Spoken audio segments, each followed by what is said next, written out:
apologize. Normally we have it posted on the screen, but we're going to have to kind of do it old school today. You did. You did. That's all right. We'll get it out after church. Hallelujah. And I'm going to write the scripture down for you to send to you. All right. We're reading from Acts. We're reading from Acts, the 10th chapter, verse 38.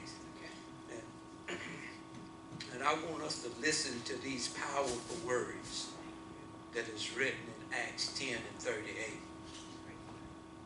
It says how God anointed Jesus of Nazareth with the Holy Ghost and with power. You remember when he was baptized by John in the river Jordan? He was baptized by John in the river Jordan, and the Spirit descended upon him like a dove. And then the heavens opened and God spoke and said, "This is my beloved Son in whom I am well pleased." So the Spirit of God was on Jesus without measure because God knew that he could trust him. And it goes on to say, whom went about doing, somebody say good. Good. He went about doing good. And notice what he did. Healing all that were oppressed of the devil. All of those whom the devil was trying to oppress or trying to hold down or trying to hold back or keep from going forward. Whatever the condition it was that the devil was doing to them, Jesus healed all them that were oppressed of the devil. It says, for God was with him. Now, remember we're talking about faith, and I read that for a reason, because that word good. I want you to think about that word good. Now we're going to Galatians, the 6th chapter. Galatians, the 6th chapter. We're going to start reading that. I believe I want to start at verse 8. Galatians 6. I'm supposed to be found about now. I'm the preacher. Okay. Galatians 6. Galatians 6 and verse 9 and 10 is what I want to read. Listen to these words. It says, let us not be weary in well doing. See, weariness, if it's unchecked, here's what will happen. If you don't check weariness, it can lead to spiritual weakness, and it'll lead to disencouragement. So whenever spiritual weakness set in, you're heading for things that are not so positive and good. And when disencouragement set in, it kind of drains you and saps your enthusiasm about things. So verse 9 said, let us not be weary in well doing. Why? For in due season we shall reap. This is a promise. If we faint not. As we have therefore opportunity, let us do good unto all men. All men. Then it put emphasis on, especially unto them who are of the household of faith. So that's how very important it is that we as the children of God, that we don't faint. Now what does it mean to faint in the natural? Or what causes a person to faint in the natural? What causes a person to faint in the natural is whenever their blood pressure drops. And whenever their blood pressure drops, there's not enough energy for their body to function in the right way. There's not enough power there for me to continue to move or to do or to think. So whenever that happens and it drops, it causes a person to lose all energy and all hope, and they just flap and they fall. Now That's in the natural. Now, if you kind of look at it from the spiritual, the enemy wants us to faint spiritually. He wants us to have no enthusiasm, no power, no energy about the will of God, so that we can do the same thing. Faint.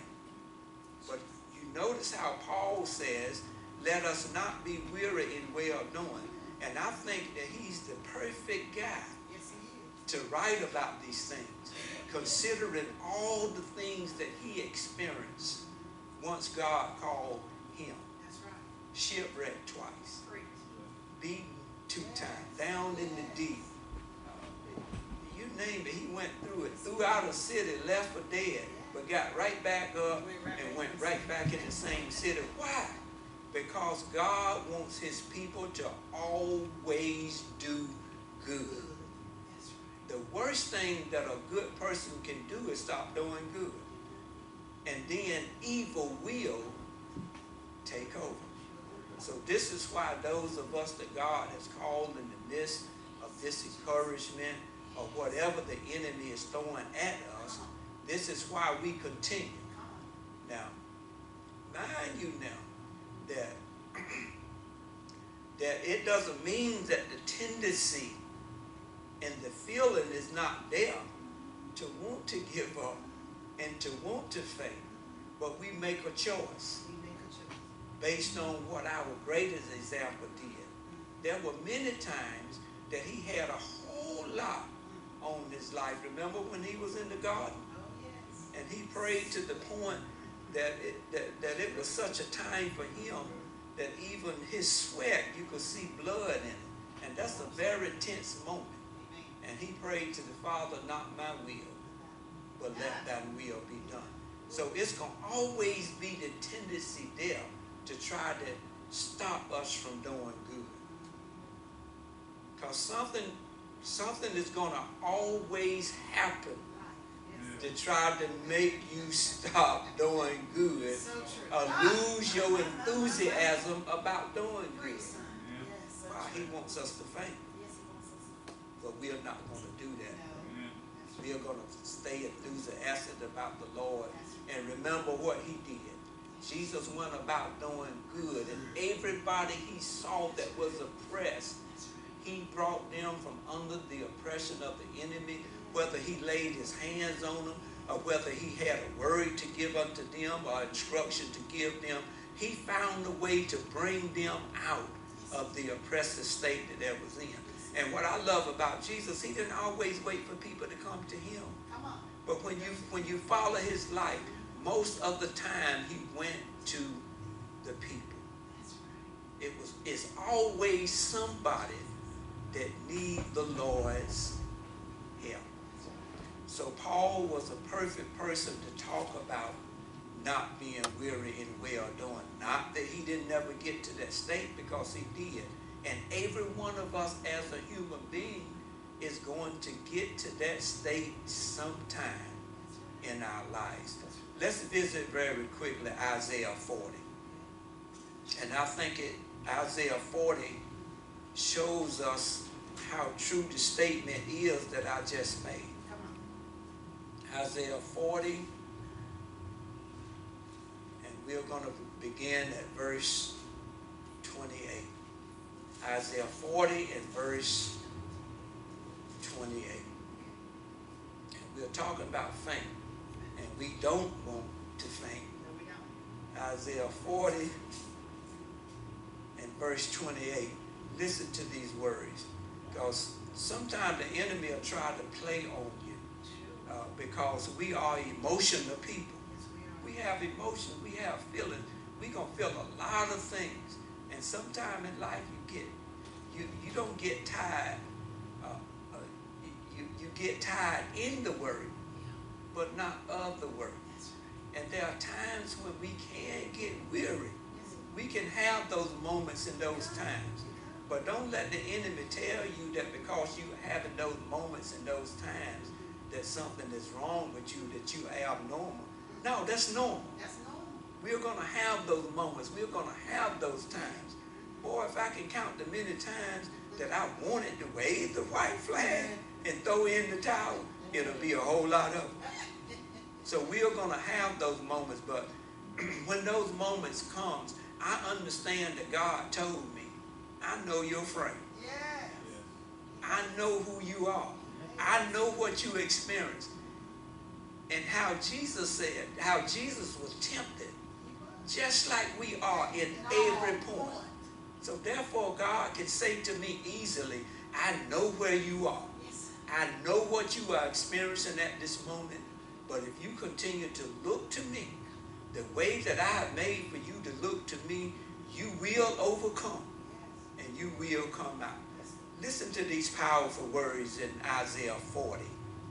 Verse 28 says, how hast thou not known, hast thou not heard, that the everlasting God, the Lord, the creator of the ends of the earth, excuse me, says, faint it not,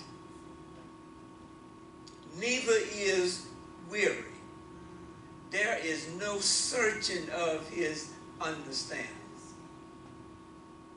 You know, some moments in life, the enemy will try to push us to the point to sometimes get us to think or even say, don't nobody understand. That sound famous? Oh yes, oh yes. You ever said, oh Yes, oh yes. nobody understands. Well, whenever he does, go back to this. Isaiah 40. There is no searching of his understanding. If you in it, he understands where you are. And you wouldn't be there if he didn't already have a plan to bring you out of it. God, that's good, isn't That's it? very good. Verse 29 says, listen to this. He giveth power to the faint. So that's how I know that we can get in those moments. But he giveth power to the faint. And to them that have no might, he does what? Increases strength. Here's how that happens. When I'm in a situation and I understand that God knows me and loves me unconditionally, once you get that God loves you, you know that he's going to bring you out of everything. And once I get into those places in life at those moments, and then what I do is I humble myself and say, God, you understand me. You know what I'm thinking right now. I'm frustrated. I'm at wit's end. I'm thinking about giving up, and you know it. But you can help me. And then I humble myself. And whenever I humble myself, that's when he steps in. And he says, you acknowledge who you are. You acknowledge how much you need me. You're not being proud. You're not saying I can do this on my own. But you're saying, God, I need you. And if you don't help me, I am not going to make it. And so that's when you humble yourself. And that's when God will come. Boy, I can feel his presence right there. Can't you feel it? Yeah, I can feel the warmth of his love right now. And trust me, as a leader, as a pastor, as following God, the way that I have chose to follow him, there are some very challenging moments. Yeah, what I'm doing is very challenging. But I know a God that is a rewarder unto those that diligently seek him. Remember what Paul said, don't be weary in well-doing. And in due season, that means in God's timing, you're going to reap.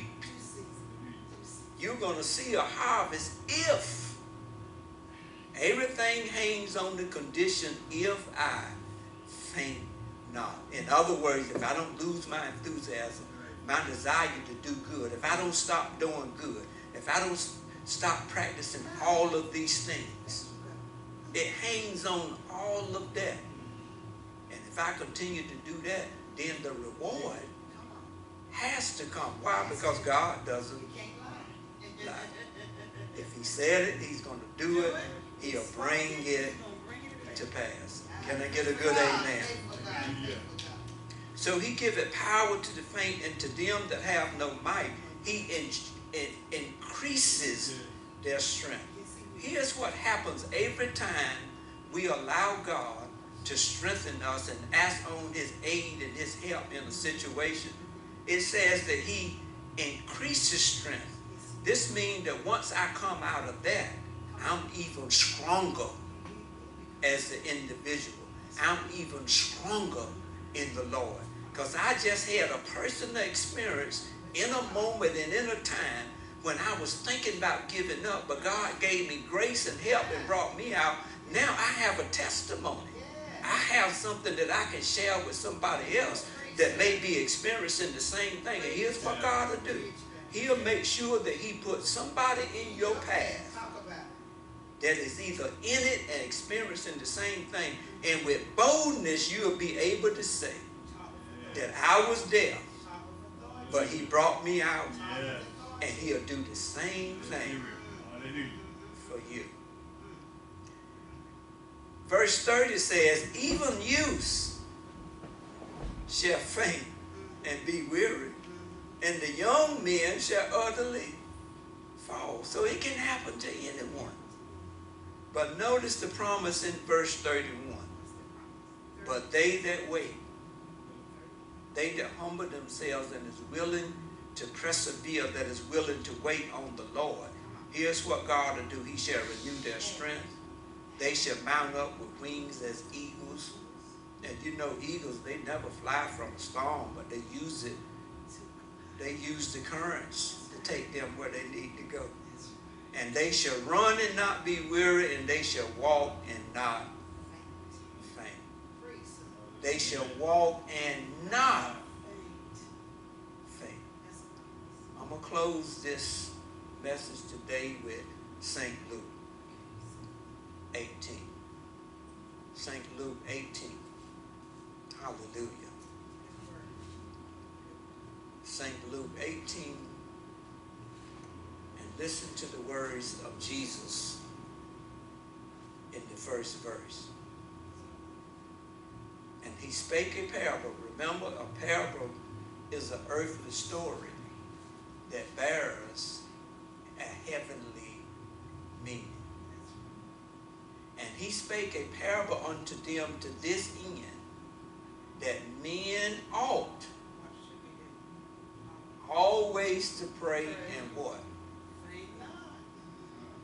And not faint. Jesus knew that there were going to be some difficult moments in life. And he knew that there was going to be some times in our life, sometimes God say no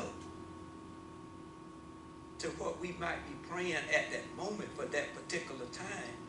Because sometimes God chooses to answer our prayers in a different way than what we ask.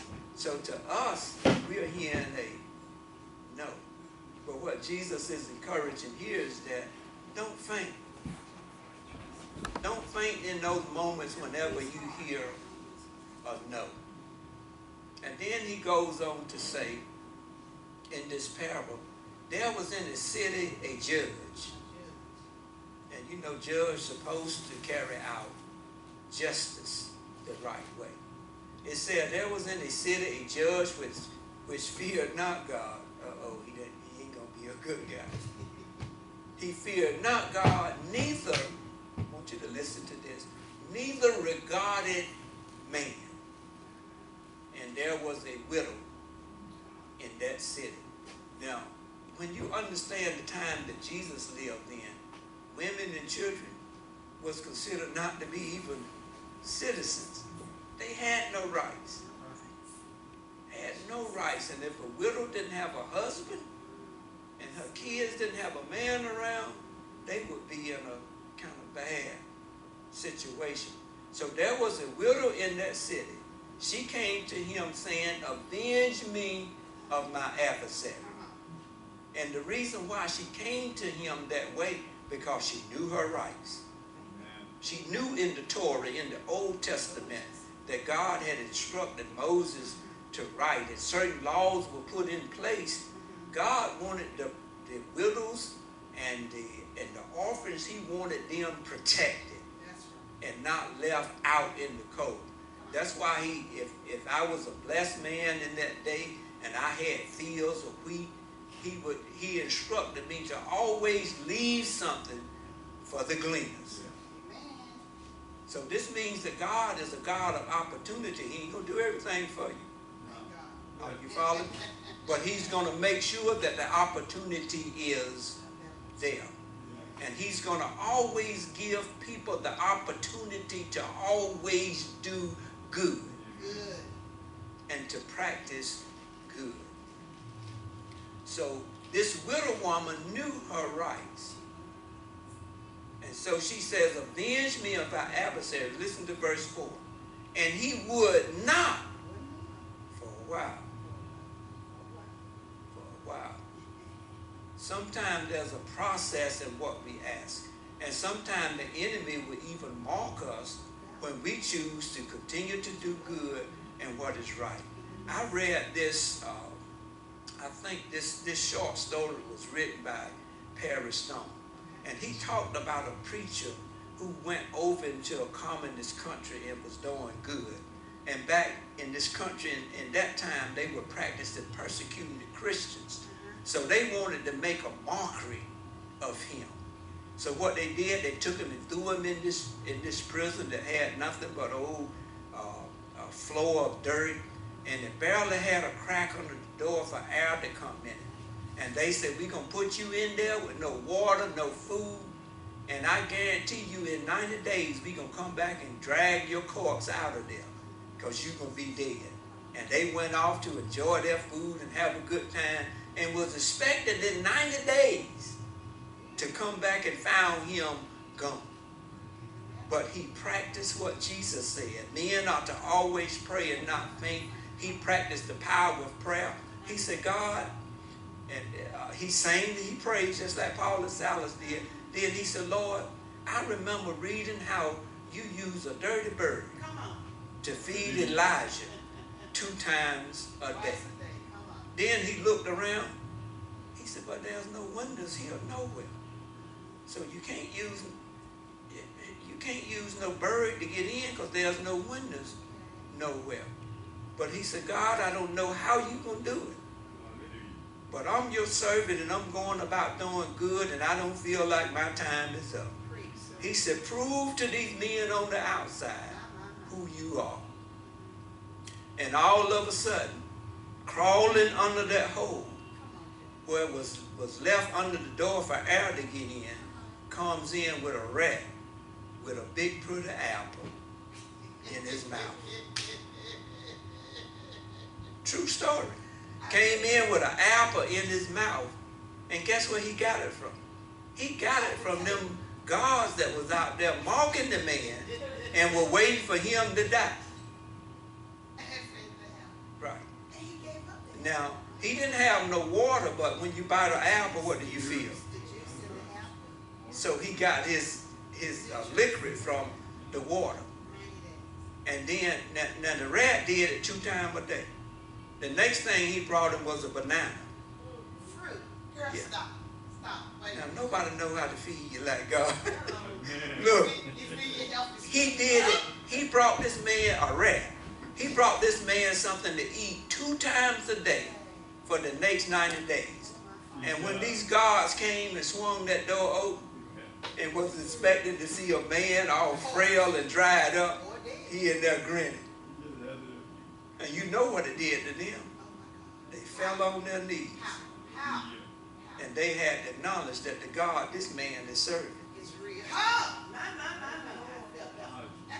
Almighty.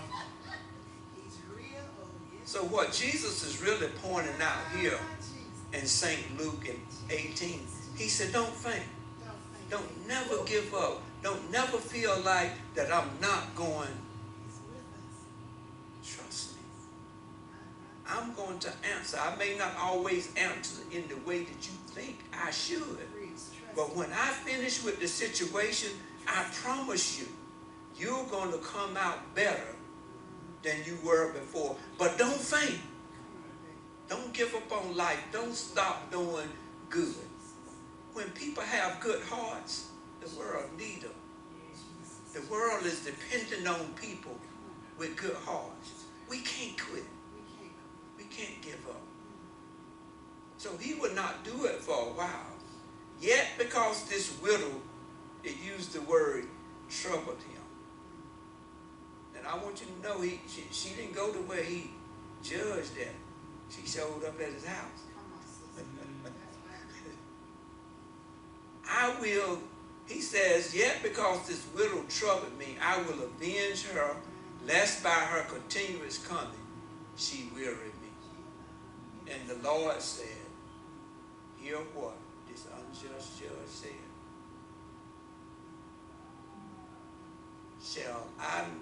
Shall not God avenge his own elect, which cry to him night and day?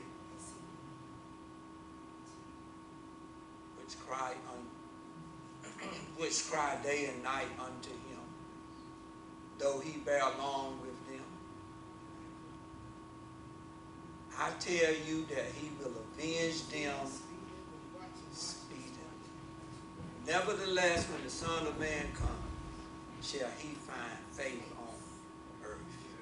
Those of us that's doing good, we want to continue to do good, because when the Lord returns, and I believe it's going to happen in a little while, that he'll find his people walking in faith and continuing to do good. Now, he might not come for another 1,000,000 years, but I'm going to live for him just like he may come at any time. So I encourage you again, don't faint. That's all I have for today. Hallelujah. That's all I have for today. Hallelujah. My. If there's anyone that wants me to agree with them in prayer for anything, I'll be more than glad to pray with you at this time. Hallelujah. Yes, ma'am. See, you got a boot on there. Slipped off that ski, didn't you? First time.